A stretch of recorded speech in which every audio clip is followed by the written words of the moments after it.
有老伙，今日想同大家講下咧，關於因果同埋輪迴啊，我哋起下佢個底，究竟點解會有呢啲嘅想法出現嘅咧？有因就會有果咧，我哋日常生活咧，好似係好容易理解嘅。我哋食完飯嗰一陣就會想屙屎啦，係咪？俾人冚咗一巴，我哋塊面會覺得痛咧，好容易就會理解到咧，哦，有因就梗係有果噶啦。我哋甚至會將佢咧係向外不斷咁推展，認為所有嘅事情、所有嘅萬事萬物都係有因有果嘅。喺古代嘅印度咧，有一群好聰明嘅人咧，佢哋叫做亞利安人啦。佢哋就利用呢一個嘅想法咧，去構造咗一個咧社會固化嘅階級制度，就叫做種姓制度啊。最高級嘅叫做婆羅門咧，係祭司同埋學者嚟嘅。第二級咧叫做剎帝利，係一啲咧統治社會嘅軍人啊、政治家。第三個階層咧就係工匠啊，叫做吠舍。第四個階層咧叫做首陀羅，係一般嘅農民啦。甚至乎咧喺四個階層以外咧，仲有一種咧係不屬於人嘅，但係佢有一個人嘅形體嘅。呢一種咧就叫做達里特啦。達里特咧喺個字面意義上邊咧就叫做賤民啊，不可接觸者。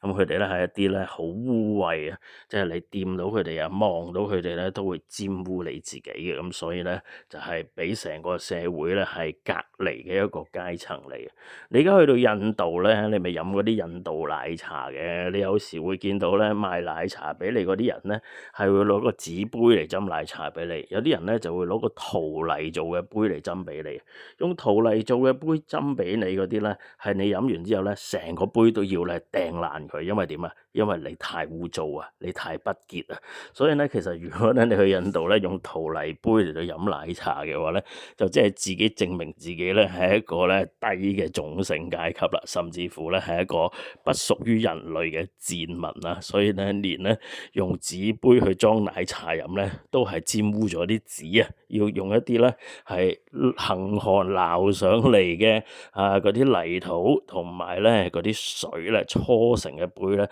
先能夠咧係頂得順咧你嗰種污穢啊！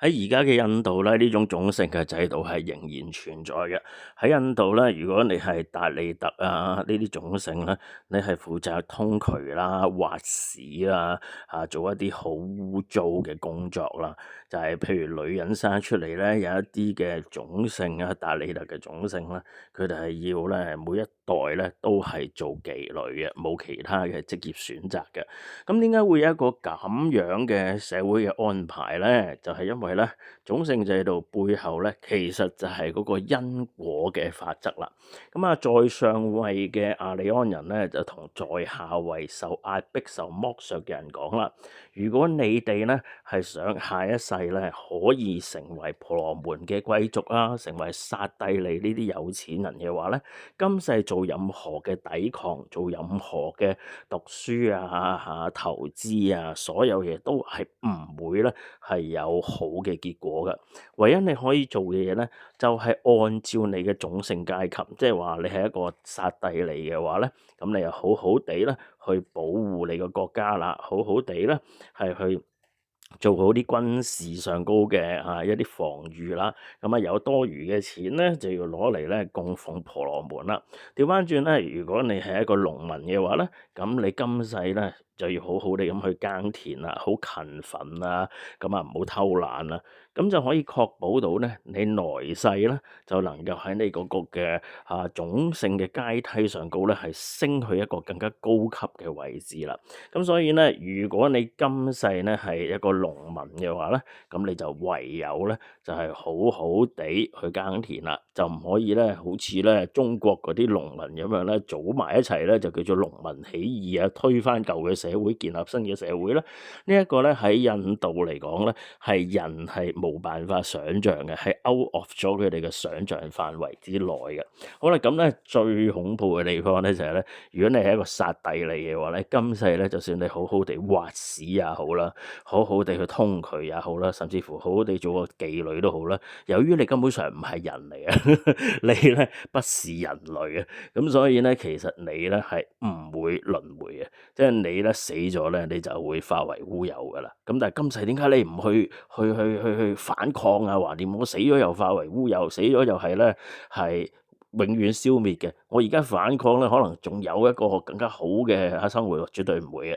喺印度咧，如果你係一個達利特，你敢反抗嘅話咧，係會比你咧苟且偷生咁活着咧，係更加痛苦100倍嘅。咁啊，更加多嘅折磨啊，更加多嘅迫害啊。咁所以咧，就係一個咧係生出嚟就係備受剝削啊，生出嚟咧就係一定要咧係備受壓迫嘅一個群體嚟嘅。咁點解會出現一個咁嘅情況咧？咁呢個咪就係輪迴咯，呢個咪就係業報咯嚇。咁因為你咧之前咧就生成為咧一個係好唔符合你嗰個種姓地位嘅行事模式啊，即係譬如生做你做一個婆羅門咧，竟然你咧又去唔去供奉呢個嘅神啊，唔去做祭祀啊，唔去教育其他階級嘅人啊，但係走去咧發明啲旁門左道啊，出嚟咧就係譬如同人講話咧其實咧係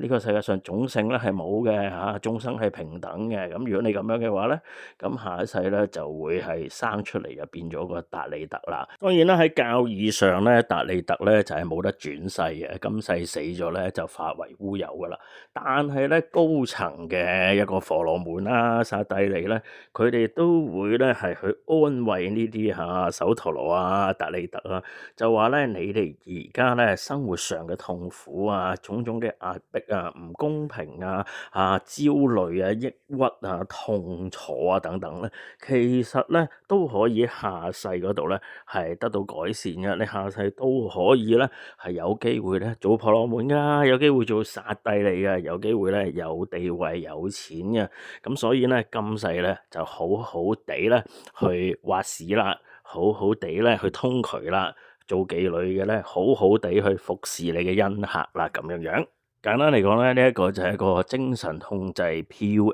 嘅話術嚟嘅，就係用咧輪迴因果報應同埋準聖制度咧呢一個鐵三角咧嚟到去售賣一個咧虛無縹緲嘅來世嘅救贖，能夠令到你咧可以去容忍今世咧痛苦如地獄一般嘅生活啦。呢一套說法得益嘅係邊一個咧？就係啲婆羅門啦，呢一啲教士啦，呢一啲宣佈呢一啲所謂嘅職業道德標準嘅人啦，同埋咧係社會上面嘅統治階級咧，即係剎帝利啦，啲政治有錢嘅人咁佢哋繼續去剝削你，繼續去賺你哋達利特首陀羅身上嘅一分一毫啦。呢一套咧嚟自於印度嘅因果輪迴業力嘅學說咧，其實有好多好多唔同嘅轉變同埋版本嘅，我哋會逐漸咧有唔同嘅集數同大家分享個中嘅古怪之處嘅。嚟緊咧2026年5月10號咧就係母親節啦，咁我哋咧玄靈中壇咧真教就會開一個咧玄靈孝母嘅祈福經儀就為大家咧仍然在世嘅現世嘅母親啦，去祈求佢健康安樂同埋咧係安心寧神就唔會咧成日敏疹唔會咧成日係怨呢樣怨嗰樣唔會咧成日去咧批評呢樣批評嗰樣咁心情好咧就屋企都好啦，屋企好咧咁大家都會有好運都會咧有好嘅發展咁樣嘅。我哋咧就從根源上咧去幫大家咧係改運，就由原生家庭咧呢一個咧即係媽媽嘅暗沉唔安心、焦慮擔心開始咧，我哋由個根源開始咧去將佢安定咗落嚟咧，就透過呢個經儀咧，祈求道母咧去加持，祈求道母咧去保佑，能夠令到咧由媽媽開始健康、心情好，再能夠咧外推出去，令到成個屋企咧都係健康、心情好，咁跟住咧就會運順啦，跟住咧就會一切都變好啦，跟住咧就家和萬事興啦，跟住咧就開始咧就係子孫又有福音跟住咧兒女有顯榮咁全部咧都係要有一個咧好穩固嘅家庭嘅根基，家庭嘅根基咧就係媽媽嗰個精神安定同埋咧係健康無礙啦。咁佢唔焦慮啊，佢唔擔心，咁啊一切咧就能夠安樂咁樣咧係去運行噶啦，就能夠好好咁樣運行噶啦。咁如果咧你想掛名呢個經兒嘅話咧，咁每一位母親咧去祈願嘅，即係譬如咧我哋成個家族嘅，咁我係大哥，咁係二哥跟住咧我係阿妹咁樣，我哋成個家族咧一齊祈求我哋個母親咁佢可以咧健康快樂嘅。咁一位母親嘅掛名咧就係530蚊，係咁你話，我幾兄弟姊妹掛名一位母親咧，咁都係530蚊嘅啫。咁就用母親咧，就每一位嚟到計個經資嘅，就唔係以咁我哋咧3姊妹喎咁哥又要俾530二哥又俾530阿妹又俾530加埋咧我哋幫母親祈福咧就要1600幾咧，就唔係嘅我哋淨係計一次嘅啫一位母親就計一次嗰個經資嘅啫。好啦，咁如果咧你有興趣掛名呢一個嘅經兒為母親祈福嘅話咧，歡迎你去聯絡我哋真教嘅莫小姐，佢嘅 WhatsApp 咧係63853668，63853668。我哋咧下集再見，拜拜。